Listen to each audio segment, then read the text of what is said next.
Well, moving forward, I'd like to remind you that all our guests have an opportunity to use a platform when speak with QR code on your screen. For this QR code, you can ask a question through a text message to our next speaker. We're moving forward. Today, business owners want to understand why one client brings more value rather than clients. The physicians would like to know one patient has a bigger chance to be prone to a particular disease. So the more companies try to use data science to boost their growth, the understanding of the trade-off between the interpretability and the accuracy is becoming a more sophisticated one. Oleg Travkin, CEO of Data Research Development, is going to talk about this problem and GlassBox, whether GlassBox model is the best compromise in this case. Oleg, please take the floor. Over to you.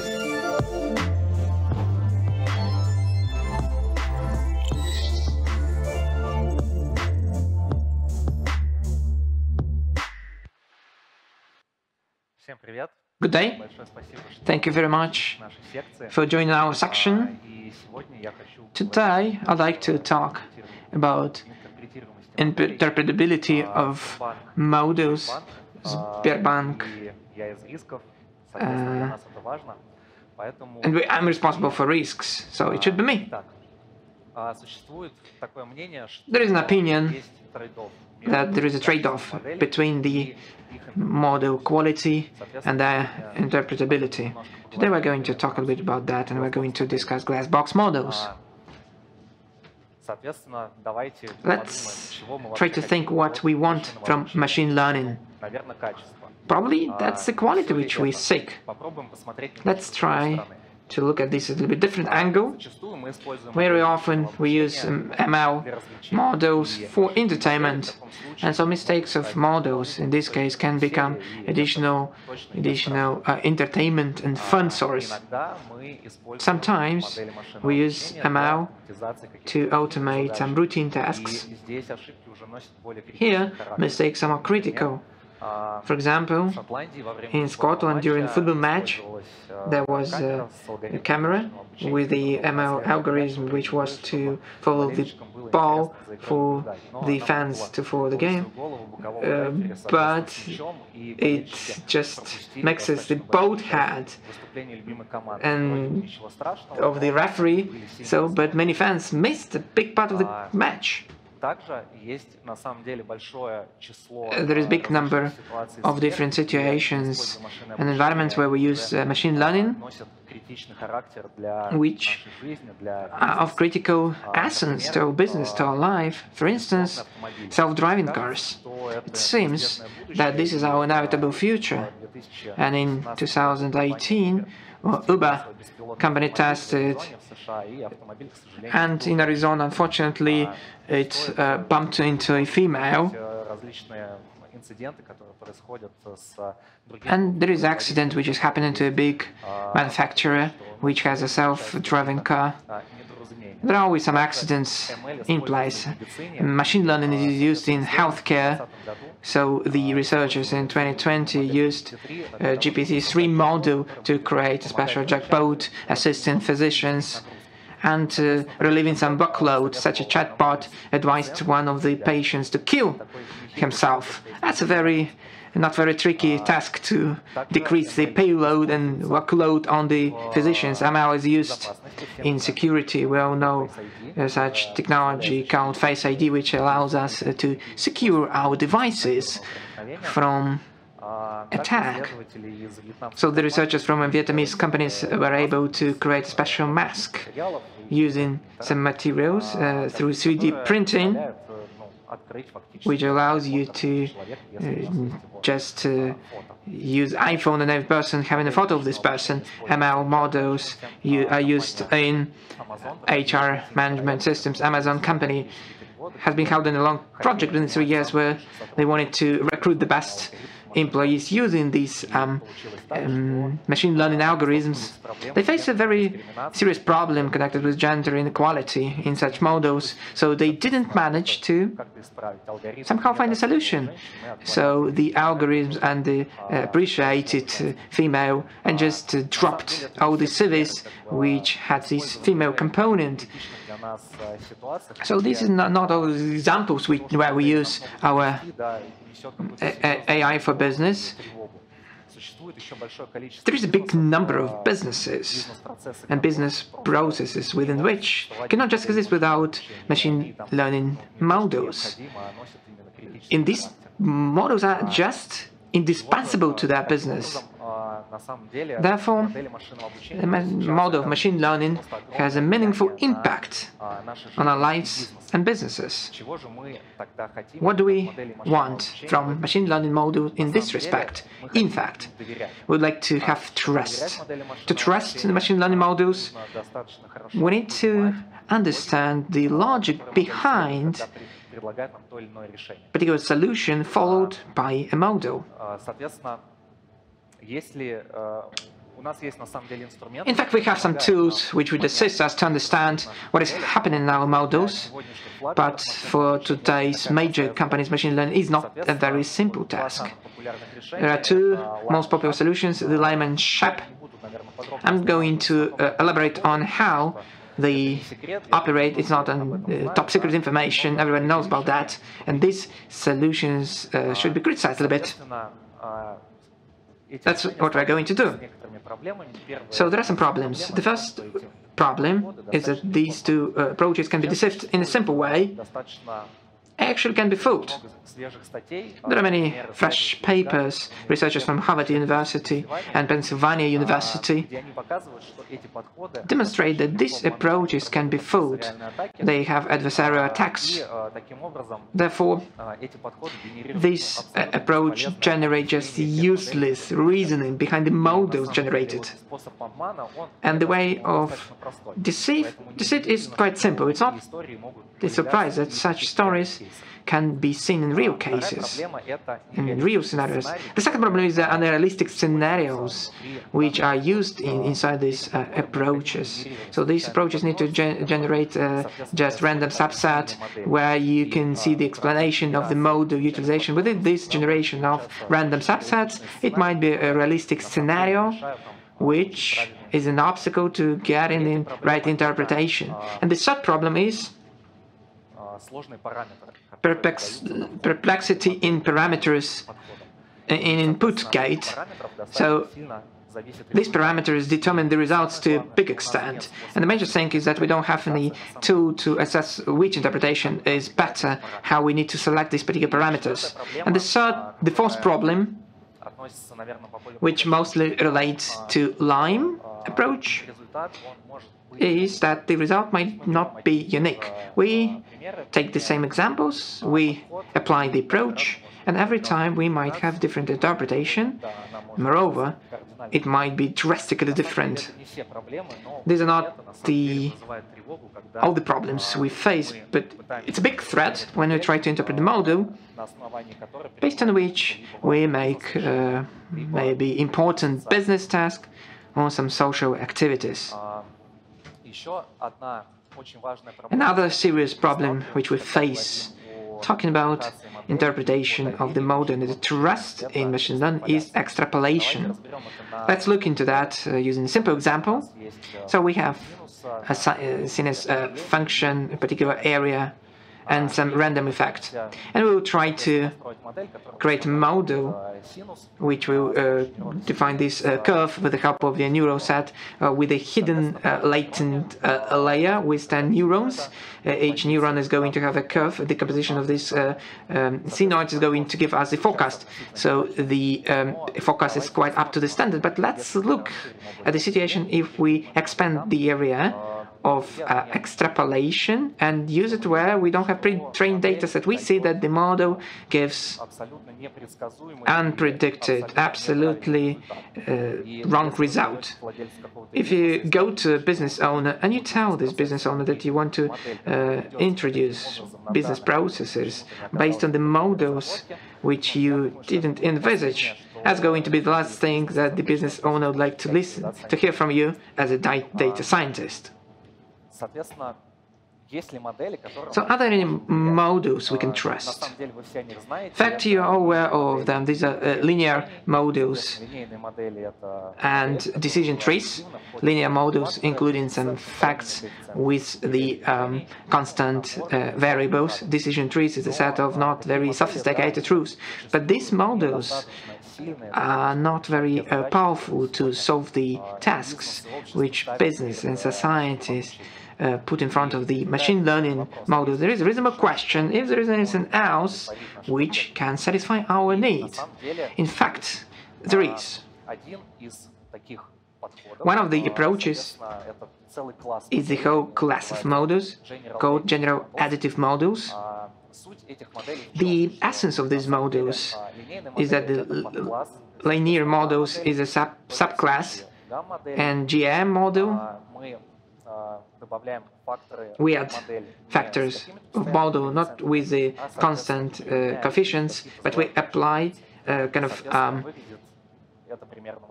elaboration function. That's how it looks like, as a kind of composition of not very sophisticated dependencies. These models are to a particular extent they save the interpretability because they are just unbiased models. And next development of this idea is GA2M, where we add the interaction of pairwise interaction terms, where we look not only at the relations, but to look at different pairwise interaction sophistication in this case. So the more sophisticated the model is, the more difficult it becomes to interpret. The second one is this kind of a boosted machine created by Microsoft experts and has become the part of the interpretML library. Here, the essence for this smooth function to do using gradient, one-factor gradient boosting actually. With the help of that, the model is very powerful. We can have accuracy for any dependency, and the model is still objective. Since it is objective, we understand the contribution of each particular factor, but with particular factor, since it is one-factor model, it's easy to deal with. Let's look at the results. These algorithms are tested from the original paper, and we see the following picture. Using data sets which were used as a pre-trained data set, demonstrated the results practically better than the current methods like boosting machines and random forest. This model allows us to create even a better quality data set for different tasks. In this package there is a set of tools embedded which allow us to understand the model better. On the left hand side you can see one-factor analysis, which allows us to understand which dependence on the target and explaining variables we have. On the right-hand side, we see a picture demonstrating the individual contribution of each particular factor. There is a very important thing to mention. As of today, such models lack the probability on limiting the opportunity on limiting the monotonous component. To interpret the model, we need not only know the contribution of each particular factor, but we need to understand the relation between this factor and the variable of this factor. It's great to have this monotonic relation. For example, the higher ages, so the bigger probability is to find a particular disease in a person. But in real life, it is the case that the dependencies are monotonic nature, and what we see in data can be explained by anomalies or by a lack of data. Therefore, there are different solutions which would allow us to correspondingly deal with monotonic limitations which allows us to embed particular logic in the model. If we have some domain data, we can foresee that in our model. Here you can see the solution, TF Lattice. These are different scores, Google research company. This is deep neural networks based on interpolation grids.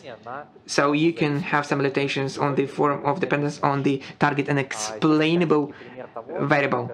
So these examples of how it works compared with other technologies.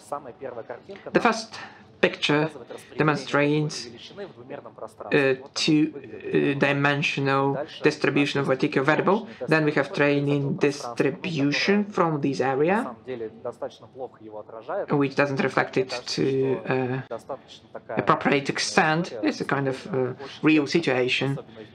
In business, it's a very rare case when you can get all the data based on which the model is going to work. If we use these data sets for gradient boosted models, applying it to this whole set of data is going to demonstrate this forecast distribution. Looks like different from our original understanding. Then we have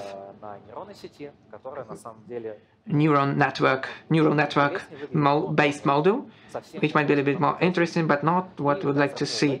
And TF Lattice, which allows us to get the same dependence and relations thanks to using this expertise due to some limitation on monotonic features. In other examples where TF Lattice can assist, it's quite a simple task to look into that. These are preferences by a person of a particular coffee point depending on the distance to this coffee point. The closer the coffee point is, the better it is. This is our expectation. This is a linear model. First picture, we get this dependence. The closer the coffee spot is, the more it is loved by our people. If I use more flexible model, we see that it is much better in terms of adjusting to training data set. But there is a particular point where we get some kind of controversy. So the longer distance to the coffee spot is, the more popular it is. So you can change that by regularizing the model, and it becomes a bit flatter, but the situation is not changing in a drastic way. And then the TF Lattice, monotonic model application, where we need to have this monotonous dependence, which we really see. The dependence we generate is more logical. Accordingly, there is another model. So if you don't like DNA, so it's much easier to use monotonic gradient boosting. XG boost, loved by everyone, has particular features which allow us to do that. Let's look at examples. There are two factors which are related to the target variable in the following way. If we train XGBoost, conventional XGBoost, we're going to have something like that. But if we, as experts, know that the dependence should be of monotonic nature, we're going to have this limitation for positive or negative monotonous components. We get the model, which in fact is more logical and more understandable. So we can forecast this model. We know that if X is going up, it's going to happen to Y as well. And it's going to be always the case. Next slide, we can see the results of our internal tasks as a comparison among different linear models, monotonic HD boost and just XG boost. We see that the difference between conventional and monotonic ones is not that drastic, but these G boost, monotonic and G boost regular compared with logistic regression is quite big. So using this monotonic HG boost, we can get the model where there is a bit of logic behind, which we got from our models to be confident of the right performance, and we will not be lagging behind from state-of-the-art quality models. Therefore, GlassBox models are to provide trust. in machine learning models. Let's wrap it up. We have a problem of trust in machine learning, and the current approaches in interpretability of black boxes cannot provide complete transparency. At the same time, we have GlassBox models, which can be interpreted where I can guarantee the logic inside, and I, in fact, approaching competitive quality compared with GlassBox models. Thank you very much for your attention. That's all on my part. Oleg, thank you very much. You know, listening to your presentation, I understood that my experience in data science, you know, I'm ready to be with you in every moment of your presentation. What I noticed in those processes, for owners of these processes, where there are some methods which have been used for a long time, data scientists of interpretability methods, log regression, trees of solutions. Even for them, so considering the situation when black boxes demonstrate more financial visible results, if you look at this from the economic point of view. So this psychological component of giving up this interpretability is kind of a looming component which we cannot just go away from. Even though it might be financially attractive, so this giving up interpretability is a difficult thing. We have several questions. So which types of data GlassBox models are better with? Can you find some classification from your own experience? Thank you very much for your question. I'm going to answer in the following way. GlassBox models are about interpretability, about business logic, so it's clear that they work efficiently with the table-based data. Those dependencies that we get from raw data are quite granular. It's difficult to interpret that particular spot in particular time period means particular thing. So we need to apply to expert a business logic behind to shape clear and understandable properties and features which can be interpreted like that. And then if these features are interpretable, so the model can be interpreted as well. So these models may include other models which are not quite interpretable, but which we can get the result, with the help of which we can get the result from the perspective of business. Might be the forecast of the probability of a particular event, where we use a particular model where we can interpret, but this model shouldn't be necessarily interpreted.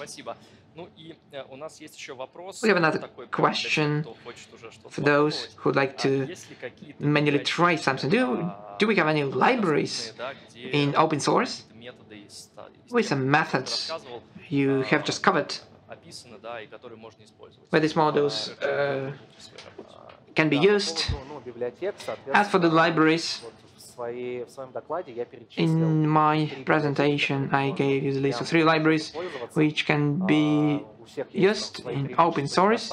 Both have their pros and cons, but GlassBox models of high quality will be generated, interpreted made from Microsoft company. This is open source, you can just download it and use it. This is TensorFlow latest, open source as well. It's going to be more complicated. You need to look into that. It is more sophisticated in terms of computation, but you can use it. And if you just a lazy person and you have XGBoost, you just opt for monotonic limitation, add the vocabulary for each component,